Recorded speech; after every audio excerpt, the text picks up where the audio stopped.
Hello there and welcome back everybody to our next video in the Fanatic range, because I'm going to be using an awful lot of the Army Painter's new Fanatic paints today, and we're going to be painting a much requested colour scheme, which is some black armour, and we're going to use this to create a Raven Guard Contemptor Dreadnought. So there's loads of elements to this dread. There's going to be some weathering, there's going to be the white elements, there's obviously going to be the kind of the blue-black armor, as well as a whole host of other things, including some verdigris effects. So I get asked about black all the time and how to paint black, and you know, with Dark Angels, I think that I would just keep it pure black with a little bit of edge highlighting. But with Raven Guard, I think it's a good opportunity to do some highlights. And as you can see here, I've just primed elements of the model. So the parts that I want to be white are going to be primed white. The parts that I want to be black are going to be primed black. I could start from an entirely black primer, but I just find this a little bit of an easier process. We're going to start actually with the white elements first. So we're going to use a Runic Cobalt, and we're going to use that all over our white kind of elements. So on the head, on the shoulder pads, and on one of the knee pads as well. I know it's so tempting to, and I've said this a lot of times in my videos, it's so tempting just to build the model, put it all together. Some of you might be gamers, and you know, you want to play with it straight away, even when it's not painted. But doing things in sub-assemblies is sometimes so much easier when painting and makes it much faster as well. So we're going to use matte white next. So when we're using the matte white, we want some of that Runic Cobalt to show through. So we're just doing kind of highlights with this white in thin layers.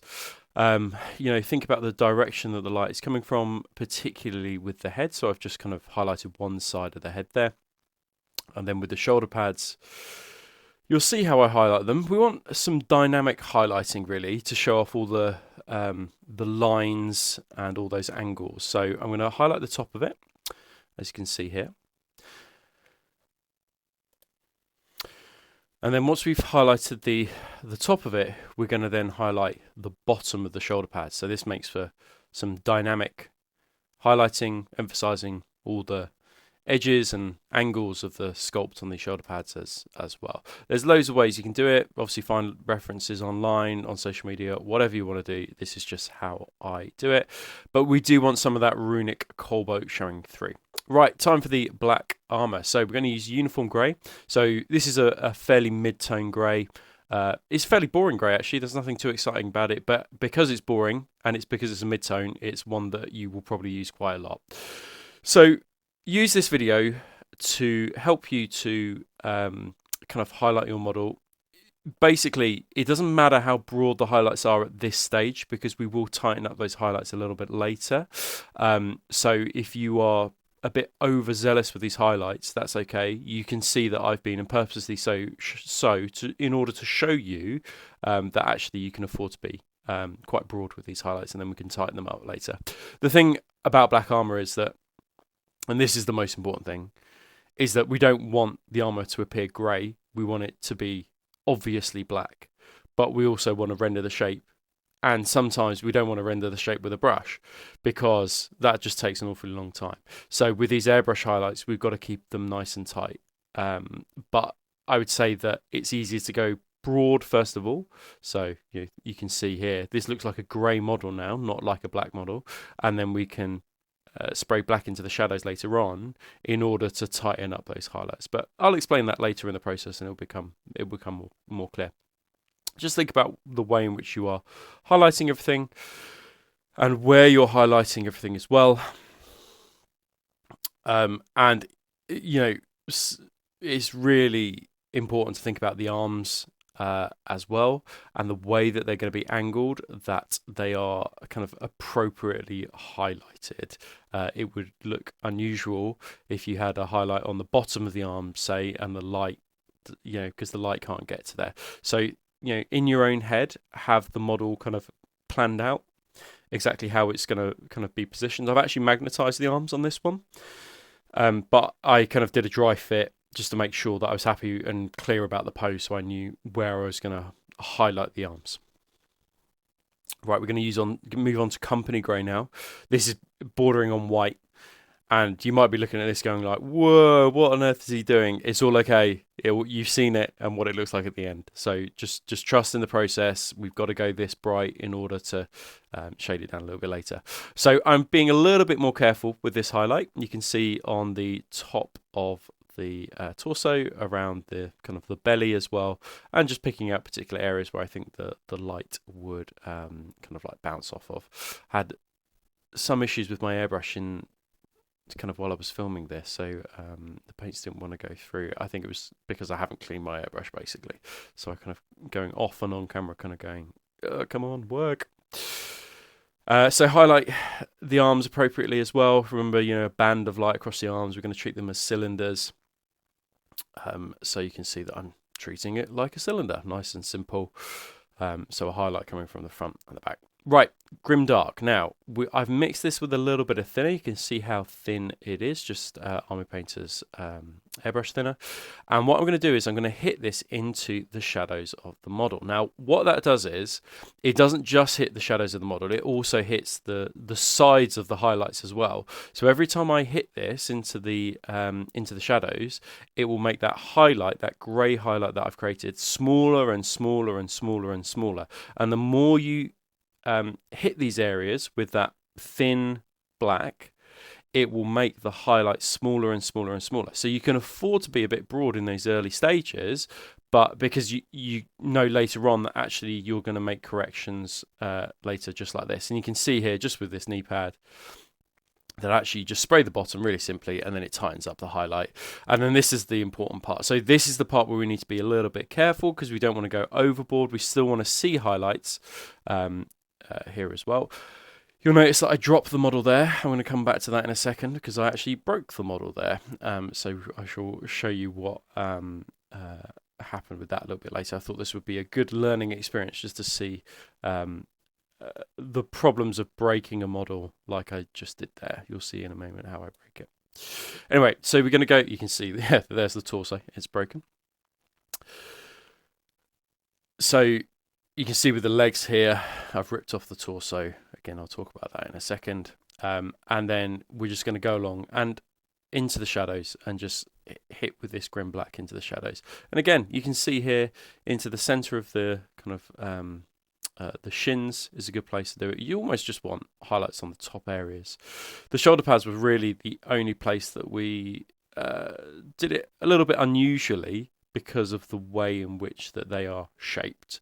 Because I wanted to emphasize the angles on the shoulder pad, I kind of broke some of the traditional rules that we might expect when we're highlighting. Whereas this, this legs, the torso, the arms, they're all done fairly how you might expect a light to bounce off a machine, a robot, a contemptor, or whatever.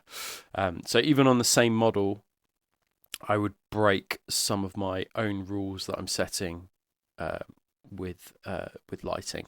So yeah, just something to be conscious of, that you can do that on a model. Right, I broke the model, and basically it's because I had the resin torso attached to the plastic, and I attached it with super glue. The bond clearly wasn't strong enough. It was clearly only held on slightly, and what I was conscious of, if I used loads of super glue again, was that in order to stick it, I would probably get misting from the super glue, because I would have used a lot to get it to be able to stick. So at this point I was like, I'm just going to pin it. I should have done that from the start, basically. I'll pin it, which means I'll have to use a lot less super glue, and so I won't get any misting. But I wanted to kind of show you this tool as well, which is a electric pin drill. This has really, really kind of changed the game for me. I used to have a little Games Workshop hand pin drill, and it took ages to pin anything. This one was from Amazon, I think, for 40 or 50 quid, and you just charge it using a normal phone charger, and it's been a real game changer for me, actually. Like, stuff like this just takes a few minutes, whereas before it would have been a bit of a hassle to pin through the resin and pin through the plastic as well. But the benefit of this, I mean, I should have done it from the start. but I was just like, oh, there's loads of super glue here. There's no problem. It will fit. It's fine. But I should have pinned it so it was nice and secure. But it was good. It's a good learning opportunity. If you don't have one of these electric pin pin drills, then yeah, it's a good opportunity for you to see. And voila, it's back to normal. And then leave it for a few seconds or super glue it together. This just means that you don't have to use loads of super glue, and you can see how much super glue I used before. You just don't have to use loads of super glue to be able to make it to correct it basically. So yeah. Okay, back on track to our model. So we're going to use neutral grey again. Now, this is just neutral grey, and when it goes down with a brush, you can see actually it is quite light. And we're going to do all the edge highlights in neutral grey. Now, some of you might be thinking, whoa, that's quite a bright edge highlight on some of the darkest areas of this. You're absolutely right, it is. But we're going to sink all of those edge highlights into the background in a moment using a filter layer, using one of the Army Painter washes. But it's important that the whole thing's edge highlighted just to render the shapes, particularly those black areas. So we're going to use dark blue. And we're going to use this as a filter over the top of the entire model. So in order to get that kind of like sleek blue look, rather than just a grey highlight, doing thin layers of a dark blue wash all over will help us to get that that sleek blue look that I kind of always associate with the Raven Guard, with their kind of stealthy kind of shenanigans. I would say that I used 3 thin layers all over the entire model when I did this. So I did a part, I left it, did a part, left it, did a part, left it, and you'll be surprised how many 3 thin layers, the difference 3 thin layers makes from the starting point that we had just before we had this segment of video to this point now. It makes such a difference. But one of the things I would say is that it's really important to keep consistent with the arms, the knee pad, and the rest of the body as well throughout this process, because you don't want your main body to have used 4 or 5 layers of this blue and the arms to use 1 or 2, because it won't match up in color. So just make sure it's consistent all the way through. The same level of blue all the time is the same on all the parts of the model. It's just something I think you need to be aware of. But you can already see the difference here. It's looking much sleeker, and the reason why I did the edge highlights like this is because now those edge highlights are all tinted blue. It would have been a nightmare to find a corresponding colour that was like a grey that was slightly tinted with blue. This just means that everything's now sunk in together. The edge highlights are done appropriately and are also filtered as well, which is why I've done it in this order and done the edge highlighting before I've done the filter layer. But you can see those stark highlights are now sunk into the model because we've used that filter layer. Right, we do transfers next. So we gloss varnish the model. We use micro set and micro sol, and we put the transfers on. It's absolutely up to you where you put them. The Raven Guard transfer sheet is excellent, and it will really break up the black elements on the model. I would also recommend using white though, parts to break up the model on a Raven Guard Contemptor. But some of you might just prefer the black sleek look. I have loads of videos about transfers already on my channel, so I didn't want to go into it in too much detail. I really want the black elements to be the focus of this. We're going to use a little bit of sponge chipping here. I don't use silver on black very often. So I tend to use brown. This is oak brown mixed in with a little bit of black, just to get the kind of like the dark rusty ceramite tone that I'm looking for, battle damage and scratches. You won't really be able to see this on the black elements, but you can on the parts that are highlighted, the blue-grey. And it's just a nice subtle effect, but this also looks great against white armor as well and gives us an opportunity to do kind of like streaking and things like that. And you can see here what we can do. So once we've used a sponge on the corners of our shoulder pads, you can just enhance the battle damage here with a brush as well, depending on how much battle damage you want on your model. And you can do scratches and things like that with a brush. I did go along the bottom of the Contemptor's feet as well with this oak brown and black mix. And I hit the feet and other areas where just to reinforce some of the sponging, but also it's quite difficult to sponge along the bottom of a Contemptor's feet when you have glued it to the model. So doing it with a brush is a little bit of a necessity.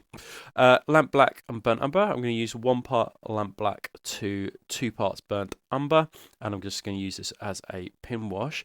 You could just use lamp black if you wanted to. I just don't like the way that lamp black looks against pure white. I think it's a bit overwhelming. So just kind of knocking it back a little bit with the brown, just to give that grimy dirtiness to the overall model, just to soften the starkness of just the black on the white elements. I think just adding a little bit of brown into it is really, really important.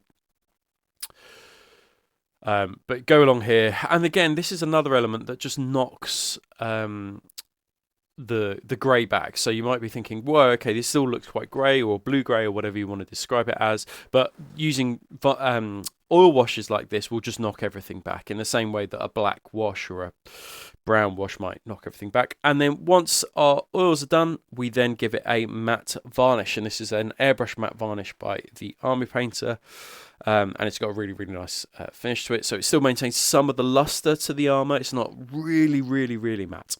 Right, metallic time. So gunmetal mixed in with a little bit of rough iron.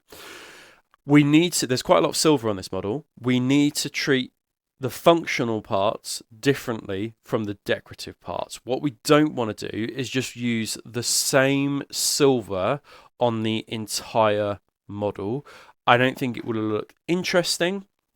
I think you've also got, I think it's good to have, with models like this, you might, or Contemptors, you often have gold parts or brass or bronze parts and then silver parts. With this Raven Guard model, I'm just dealing with silvers. So being able to have different silvers, functional silvers, decorative silvers, I think is important. So having this kind of like rusty, rough iron silver mix is good for your functional silvers, and then just sort of washed with strong tone.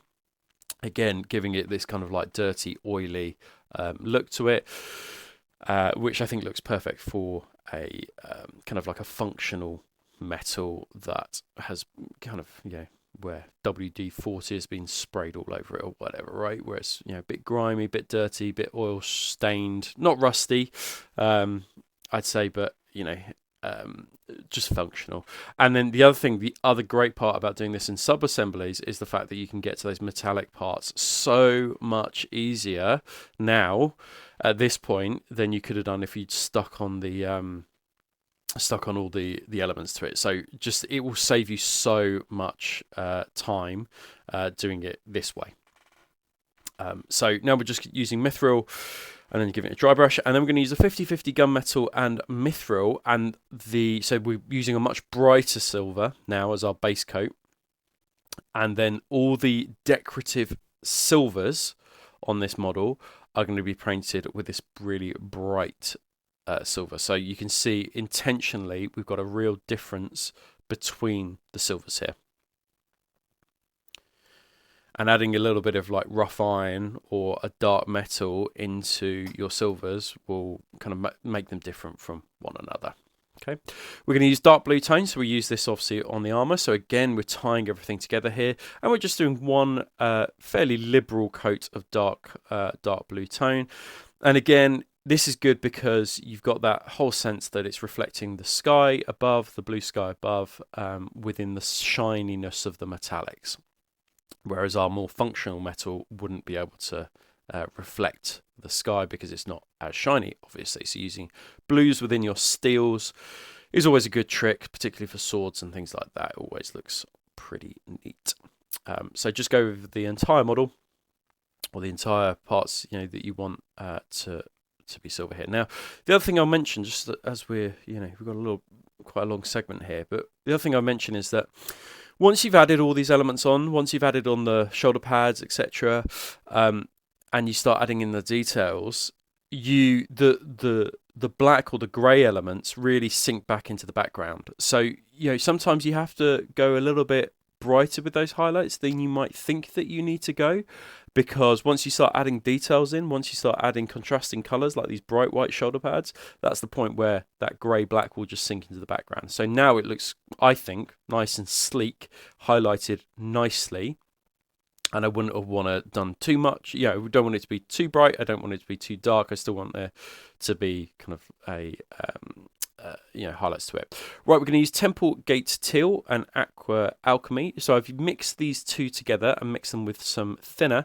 And what we're going to do is just create kind of a little bit of a patina effect, a verdigris effect on them. I was just following some of the reference that the Heavy Metal team had done on theirs, and again, just to mix it up a little bit as well, rather than just being a straight up silver, I guess. We already have silvers on it, so adding this kind of like patina effect, I think, was just something interesting, and just following the Forge World art. You don't have to do it. If you look at silver taps and things like that, where they've been oxidized and there's water all over them as well, you do start to get kind of this patina effect on them. But again, it's something just a little bit different, right? And then once this has dried, you can then add in silver again, just on those edges, just to kind of pick out particular areas, or even dry brush it, right? Now, all these small little details, I'm just going to highlight white. So we've got kind of this rope, we've got a Oath of Moment, and we've got a Raven's Skull as well. So all I did was just give them a really rough kind of highlight of pure matte white. You've already seen that paint already. This is just straight from the pot, just thin with a little bit of water. And I'm going to use Blood Red and Boney Matter. Not together, obviously, so I'm going to use the Boney Matter on the Raven Skull, and I'm going to use the Boney Matter on the kind of like parchment, the Oath of Moment, or whatever it is, and then on the rope I will use the red, and that's it. These are such tiny little details. We don't need to really invest too much time in them at all. And like speed paints, they do a great job at this kind of thing. We've spent so long on other elements of the model here that these tiny little elements, we don't need to spend too long on them. People will just notice them, and their eye will move to another part of the model, a more interesting part, like the shoulder pads and the patina effect. And this is it. I did the base. I have done this to match my salamanders, so I can do a Shattered Legion Force a little bit later. I've gone for a light base though, to contrast with the black, and I think it looks pretty neat. I think it looks pretty cool. I get asked about this one all the time, about how to paint black armor, and this is how I would go about doing Raven Guard, I think. I'm sure I will do a Dark Angels one in the future, but I will do that differently to how I've done this one. Guys, I hope you've enjoyed it. I hope you've learned something from this video, be it my mistake and cock up from pinning or not pinning. But if you have learned something from this video, make sure you put it in the comments below. If you enjoyed it, let me know. And if you haven't subscribed and got to the end, make sure you subscribe as well. I'd really appreciate it. I'm trying to get to 10k at the moment. That's the target. I will see you on the next one. See you soon, guys. Bye.